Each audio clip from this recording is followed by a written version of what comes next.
Happy Father's Day, everyone. While anime seems to be void of any father figures, there is one dad that you can rely on. Yes, meet Tetsuo, the latest dad to arrive in anime and win our hearts over. One rice cooker to the head at a time. Well, yes, My Home Hero is not the perfect anime. It definitely impressed me with a lot of its storytelling, interweaving love of family with the dangers of Yakuza. But this is my review of My Home Hero, a 12-episode series that aired in the spring 2023 anime season, so let's jump right into it. My Home Hero opens up with Tetsuo, who is a father and a loving husband. He's a salaryman that on the side, he likes to write mystery novels and read a lot of them. Well, one day he meets up with his daughter for lunch and come to find out that she is very battered and bruised. Tetsuo suspects her new boyfriend, who he comes to find out is actually a part of the Yakuza. Well, one day while he was looking around in his daughter's apartment, he ends up having to hide in his closet because her boyfriend comes by. He ends up overhearing this conversation on the phone where he's talking about the fact that he's killed plenty of girls before and that he's after Tetsuo's daughter's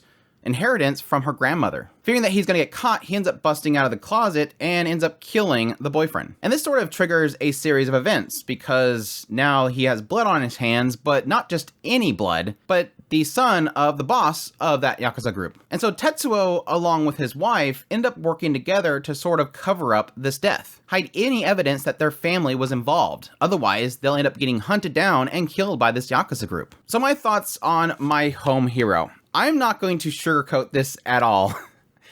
I think the beginning segments of this series was horribly adapted. More so in the idea that a lot of the tension and the after effects of essentially taking another person's life wasn't really there. I didn't feel the panic of Tetsuo. I didn't feel the after effects of what he had done. I didn't feel the regrets or the sickness that might come from taking somebody's life. It felt like it was very quickly glossed over. And that's sort of the feeling that I had for probably the first two episodes, is everything didn't really feel like anything had any weight to it. It only felt like the studio and those involved were just trying to get through a story arc as fast as possible, which seemingly, based on how much content they got through, is really the case. But as I kept to this series, one thing became very relevant. The writing of this series is actually really good, despite the fact that I have issues with the author who wrote I'm Standing on a Million Lives. Where this writing shines through is the cat and mouse game that sort of comes from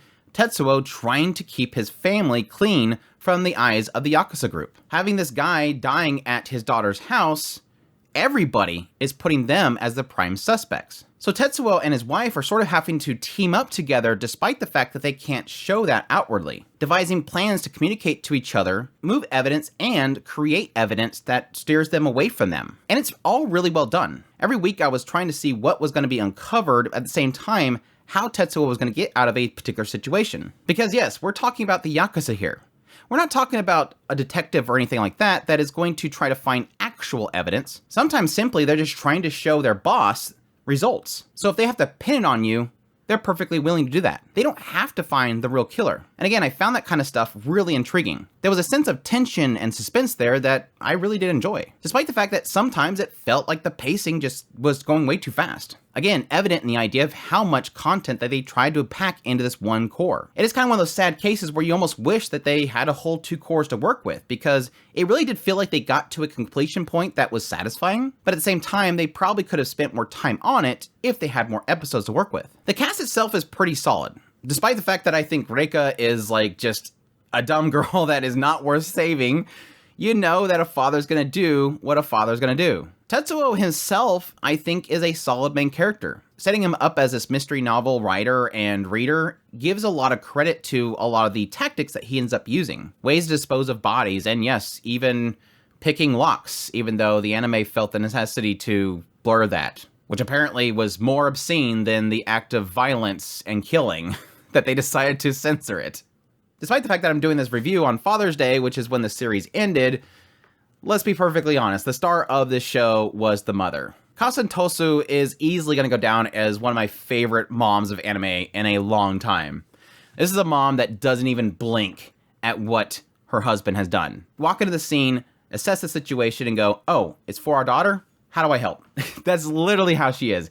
One of the most devoted and loving mothers, a very logical thinking woman. In the situation that she is, she does present options for her husband, But at the same time realizing there is only so many options they can go with. You can't just go to the police because the Yakuza will find out that you did it, and then they're gonna come kill the entire family. So the logical answer is to use the same tactics the Yakuza use.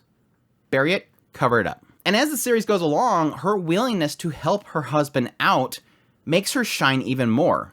The crazy stuff that she goes through and the crazy things that she thinks about doing are really great. As one of their main threats is Koichi. Koichi was assigned to figure out what happened to the son of this Yakuza boss. And at some point, he starts to meddle too much.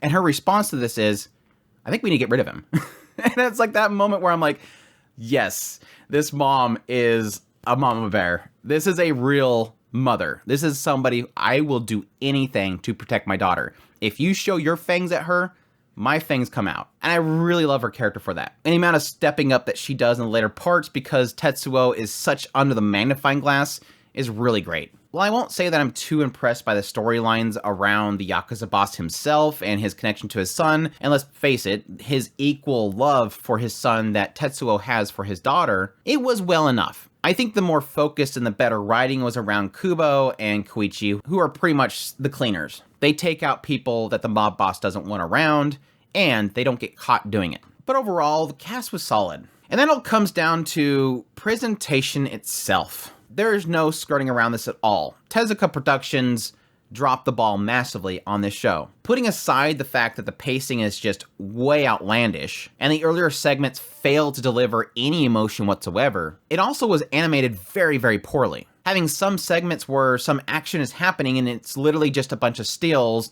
with lines swiggling across the screen. It's almost as if they didn't want to animate this show. It's almost like somebody forced them to do it and they just shrugged and just threw something together. It didn't feel like there was any passion or anything within the show itself. And I feel really bad despite my issues that I have with the author of this series, Naoki Yamakawa. It seems like that is par for the course for anything adapted of theirs. Because similarly with I'm Staying on a Million Lives, its animation wasn't good at all. At its core, My Home Hero, despite its flaws, excels at presenting the desperation of somebody who loves somebody else. The desperation of a father, and yes, also a mother, to protect their family. The struggles they go through in facing the impossible, using their brains rather than their bronze to deceive those around them. Fighting tooth and nail just to have a peaceful and loving life. And I think it pulled that off decently well. Like I mentioned earlier, this show nails the cat and mouse chase. And in the end, it's worth a watch. Though as I said with my first impressions, it's sort of one of those shows where I suggest just reading the source material. Because I do believe that this writer